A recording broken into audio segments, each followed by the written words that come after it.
Hello বন্ধুরা, সবাই কেমন আছো? আশা করি অনেক ভালো আছো। আমিও ভালো আছি। আজও একটা নতুন সকালের ভিডিও নিয়ে তোমাদের কাছে চলে এলাম। দেখো, বৃষ্টির পরের দিন সকালটা কত না সুন্দর লাগে। আকাশটা এত সুন্দর, মেঘ ভাসছে, কি বলবো, নীল আকাশ, সাদা মেঘ, দারুণ লাগছে দেখতে। সকালে সমস্ত কাজকর্ম স্নান ধান সেরে যখন ফুল আনতে আসলাম জেঠিমাদের এখানে, আকাশটা দেখে এত ভালো লাগছে, আর এই মিষ্টি রোদ গায়ে লাগতে ভীষণ ভালো লাগছিল। দেখলাম চিকুসোনা একটা শশা নিয়ে যাচ্ছে গাছের। আমি বললাম, কোথায় যাচ্ছ? না, নাড়ুর বাড়ি। আমায় দিবি না? বললো, তোমাকে আমি বড় দেবো, মানে আমাকে বড় শশা দেবে, এইটা আমার জন্য নয়। তো যাই হোক, দুষ্টুটা খুব বড় হয়ে গেছে, গুড় করে হেঁটে হেঁটে যেতে শিখে গেছে। ওইটুখানি ছিল, মনে হয় যেন সবে তো সেদিন হলো। আজকে কত বড় হয়ে গেল, দেখতে দেখতে 2 বছর হয়ে গেল চিকুসোনাটা। তো চিকুসোনা আমার জায়ের ছেলে। অনেকেই জিজ্ঞাসা করে চিকুটা কে, আমার দ্বিতীয় সন্তান কিনা। না, চিকু আমার জায়ের ছেলে হয়। তো যাই হোক, আমার ছাদে কিছু ফুল হয়েছিল, তুললাম, আর ভগবানকে সেবা দেবো বলে কিছু তুলসী পাতা তুললাম। আমাদের এখানে কিন্তু তুলসী গাছ প্রচুর হয়। আর আমার কর্তামশাই কিছু কমলা লেবুর গাছ কিনেছে। দেখো কত বড় বড়ই না কমলা লেবু হয়েছে। এইটু একটু কমলা লেবু গাছেই দেখতে মানান। আর কমলা লেবুগুলো ভীষণ টক, একটা খেয়ে দেখেছিলাম। ওই সাজানো গোছানোর জন্যই ঠিক আছে। আর আমি আমার ভগবানকে সেবা দিলাম। এই যে জগন্নাথের পিকচারটা দেখছো, আমাকে জেঠিমা পরশুদিন দিল। বললো, বৌমা, তোমার জগন্নাথের ছবি নেই? আমার কাছে আছে, আমাকে কেউ একজন দিয়েছিল পুরী থেকে এনে, তুমি এটা পুজো করতে পারো। আমি যখন পুরীতে গিয়েছিলাম তখন আমি অনেক পিকচার এনেছিলাম, প্রায় 7-8টা। তো সবাইকেই আমি দিয়ে দিয়েছি। আর তখন মায়ের ঘরে ঠাকুর ছিল, মাকে দিয়েছিলাম। সেই ঠাকুরের ছবিটা আমি কি নিয়ে আসতে পারি বলো? তো সেই জন্য আর নেওয়া হয়নি। এবার যদি কখনো পুরী যাই, অবশ্যই একটা পিকচার কিনবো। আর এখানে কর্তামশাইয়ের জন্য চা বানাচ্ছি। আর আমার রান্নাঘরেও এত সুন্দর মিষ্টি রোদ ঢুকেছে না, এত ভালো লাগছে কি বলবো। আর বাবুকে বললাম, তুমি উঠে পড়ো। ওর পাপা গিয়ে ওর বাবুকে ডাকলো। ফ্রেশ হয়ে গিয়েই তারপরে জ্যায়েদের বাড়ি চলে গেল। জ্যা বলতে ওর জ্যাঠাকে, মানে আমার ভাসুরকে ও জ্যা বলে ডাকে, চিকুসোনার বাবা অর্থাৎ দাদা ভাইকে। তো বললো, আমি জ্যায়েদের বাড়ি আছি মা, আমি পরে যাচ্ছি। তো আমি চাটা রেডি করে নিই, তারপরেই ভাবলাম বাবুকে গিয়ে খেতে দেবো। ওকে বললাম একটু হরলিক্স করে দিই, বললো না, আমি তোমাদের সঙ্গেই চা বিস্কিট খাবো, এই আর কি। তো চলো, আজকে চা খাওয়াটাও তোমাদের সঙ্গে শেয়ার করি। আর হ্যাঁ বন্ধুরা, তোমরা সবাই আমার ভিডিওগুলো কেমন লাগে এটা কিন্তু কমেন্ট করে জানাতে ভুলো না। আর ভিডিওগুলো দেখার সময় অবশ্যই একটা লাইক দিয়ে দাও। তোমরা ভিডিও দেখতে দেখতে লাইক দিতেই ভুলে যাও, সেই কারণেই আর কি বলা। তো যাই হোক, আমি কিন্তু চা একদমই পছন্দ করি না। চা খেলে যেন আমার কিরম পেট ব্যথা করে। আবার অনেকেই আছে চা ছাড়া তাদের সারা দিনটাই চলে না, একটু চায়ের জন্য মনটা পুরো অস্থির হয়ে যায়।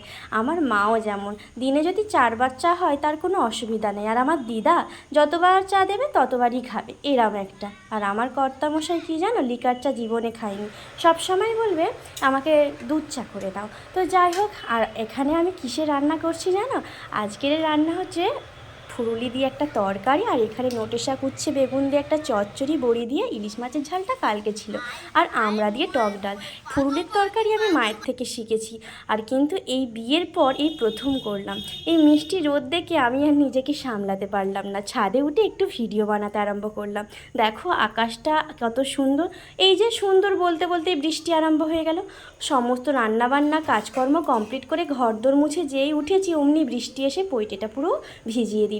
আমার সব কাজ কমপ্লিট, রান্না, গ্যাস মোছা, বাসন মাজা, ধোয়া, বাবুকে স্নান করানো, আর তারপরে ঝিরঝির করে বৃষ্টি চলে এলো। বর্ষাকালে এই একটা জিনিস, একবার বৃষ্টি আসবে, একবার রোদ উঠবে, 10বার ছাদে যেতে হয় জামা কাপড় মেলতে, আবার নিয়ে আসতে। কি আর করা যাবে। বাবুকে খেতে দিলাম। এই থালাটা কিন্তু বাবু একটা গিফটে পেয়েছিল জুসারের সঙ্গে। তো যেই দিন ভাগে ভাগে রান্না হবে, বলবে মা আমার জন্য এইটা বার করে দাও। ও ইলিশ মাছ খেতে পারে না কাটা বলে, ওর জন্য একটা ডিম সেদ্ধ আর একটু ফুরুলির তরকারি, ডাল আর নোটের শাকের চচ্চড়ি খাইয়ে দিচ্ছি। দুষ্টুটা সারাদিন খেলে বেড়ায়, কী অবস্থায় না হয়েছে। খেতে খেতে এত বেলা হয়ে গেল, ওর পাপার সঙ্গেও খেতে বসে গেল। আমাদের লাঞ্চ কমপ্লিট হয়ে যেতে কিছু আম এনেছিল বেশ কয়েকদিন আগে, খাওয়া হয়নি বলে রাগ করছিল। দেখো আমাকে একটা কইটুখানি আঁটি দিয়েছে, আর নিজে বড় আঁটিটা খাচ্ছে, তাই মুখের দিকে চেয়েছিলাম। তো আমাকে আমাকে একটু দিল, ভাবলো যদি নজর লেগে যায় সেই কারণেই আর কি। ও শুধু বলে তুমি ফলগুলো কেটে খেতে পারো না, নষ্ট হয় ভালো লাগে। আমি বলি আমি ফল খেতে পছন্দ করি না, আমার জন্য যদি চপ সিঙ্গারা বেগুনি এনে দাও আমি এত খাবো, কারণ আমি ফাস্টফুড খেতে ভীষণ পছন্দ করি। অনেকেই বলে, অনেক বান্ধবীরাও আছে যে তুই ডায়েট কর মধু, অনেক মোটা হয়ে যাচ্ছিস। আমি এত খেতে ভালোবাসি, কি করে আমি রোগা হই বলো দিনি। আর দৌড়ানো আমার দ্বারা আর হবে না। আর যেহেতু মহরম ছিল, দুপুরবেলা একটু বিছানায় পিঠ দিলাম, অমনি দেখলাম ইলেকট্রিক চলে গেল। এই বৃষ্টির মধ্যেও সবাই দেখি না এইরকম নাচা গানা করতে করতে মহরমের ব্যান্ড পার্টি বাজাতে বাজাতে রাস্তা দিয়ে যাচ্ছে। আমার বাড়িটা যেহেতু রাস্তার ধারে, মেন রোডের সামনে, সেহেতু আমি একটু ভিডিও করলাম তোমাদের সঙ্গে শেয়ার করব বলে। খুব জোরে বক্স বাজছিল, ভীষণ ভালো লাগছিল। বাবু তো খুব এক্সাইটেড ছিল, কি হচ্ছে মা? আমি বললাম লাঠি খেলা হচ্ছে। ছোটোবেলায় কিন্তু আমরাও এরম লাঠি খেলা দেখতে পছন্দ করতাম, কি সুন্দর ঘুরিয়ে ঘুরিয়ে লাঠি খেলে। দেখো ছোট বড় সবাই কি সুন্দর দেখছে, আর বৃষ্টিতে ভিজে ভিজে যাচ্ছে।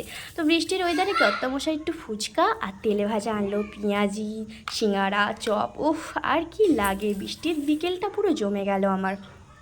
আর ফুচকা পেয়ে তো আমি আর কিছুই চাই না, ফুচকাগুলো নিয়ে চলে গেলাম ছাদে।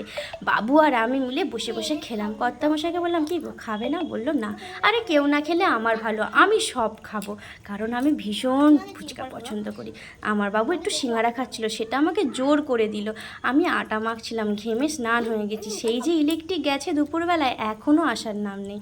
আমাদের এখানে ইলেকট্রিকটা এইরকম, গেলে আর আসার নাম করে না, জানো তো। এত গরমে কষ্ট হয় কি বলবো। তো যাই হোক, ফুচকা খেতে কিন্তু আমার বড্ড ভালো লাগে। আর ফুচকায় সেই রকম গোলা ঝাল দিয়েছিল। মেয়েরা কিন্তু ফুচকায় যত ঝালই হোক না কেন তবু বলবে আর একটু ঝাল দাও, আর একটু ঝাল দাও, ঝালে আর পোষায় না। তো যাই হোক, আমি বাবুকেও দু একটা দিচ্ছিলাম, তারপরে সবই তো আমি খাবো, এরম একটা ব্যাপার। আমি খাচ্ছিলাম তোমাদের সঙ্গে, দেখো কথা বলতে বলতেও আমার জিভ দিয়ে জল পড়ছে। কেন জানি না, ফুচকার প্রতি আমার একটা আলাদা রকমই টান আছে।